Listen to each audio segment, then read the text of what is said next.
fa anisan'ny fanontaniana mipetraka ho an'ny maro kosa moa amin'izao fotoana izao ny hoe ny fomba fitantanana andrara-panjakana tao aorian'ny fametraha-pialana ireo kandida ho filoham-pirenena tamin'ny andraikitra izay sahany eo amin'ny fitondrana. Namaraka ny nambaran'Andriamatoa Rakotonarivo Manantsoa Thierry ary dia misy foto-kevitra mifehy ny fitondrana andrara-panjakana andeha ary moa ho fantaritsika atao anatin'ity fanadihadiana iray manaraka ity ny momba izay. Anisany androm-panjakana nisy kandida nametra-pialana ny anivon'ny gouvernemanta ao anatin'izany ny praiminisitra lefitra misahana amin'ny fanajariana ny tany sy ny fampandrosoana Azo Andreny Anarivelo ary minisitry ny raharaham-bahiny Pierrot Radzoanarivelo. Araka nambarany teo anivon'ny ministerany an-tany dia misy roa ny fomba ahafahana manolongolo azy ireo araka ny lalàna misy. Na misy ny fanendrena avy hatrany ministra na vice-premier ministre mpisolo-toerana izay mazava mbola azany sorodalana mifehintsika ankehitriny iarahana amin'ny fimbona am-beresapirenena fa ny ankolafy izay nivoahany sy nanendry an'ireo ministra na praiminisitra lefitra nametra-pialana ireo no manolotra ary atolotry ny praiminisitra ary tendreny ny filohan'ny tetezamita amin'ny alalan'ny didim-panjakana.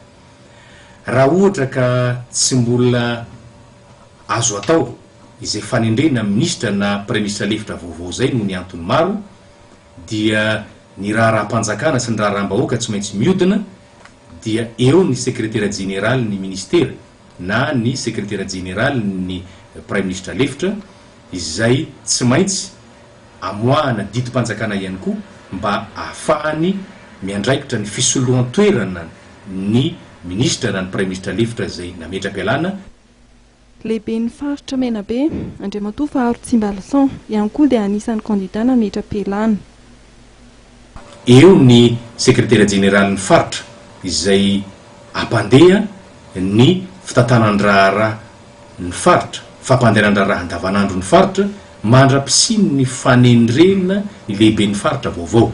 Ho an'ny fanoloana ny PDS n'Antananarivo renivohitra, Edgar Razafitra Vaindray dia mipetraka ny olana araka nambaran'ny sekretera général ministeran'ny an-tany.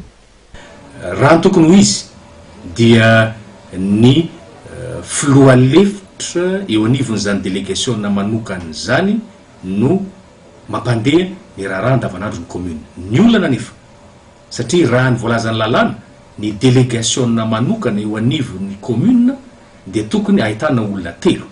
Filohan'ny délégation manokana iray ary filoha lefitra voalohany iray, filoha lefitra faharoa ny délégation manokana iray.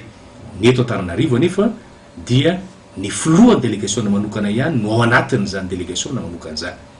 Mipetraka zany ny olana ary everina fa handray andraikitra ao anatin'ny fotoana aingana ny ministeran'ny an-tany hanendry izay mpikambana eo anivon'ny délégation manokana hitantana ny commune Antananarivo zany. Nomariany teo anivon'ny ministerany an-tany fa tsisy ny kandida afaka misintona amin'ny filatsahana hofidiana araka ny lalàna misy amin'izao fotoana izao. Saingy notsipihany fa ny fitsarana manokana misahana amin'ny fifidianana ny tompon'ny fanapahan-kevitra farany momba ny taratasy samihafa izay napetraka ny kandida ho filoham-pirenena tonga teny amin'ny CES.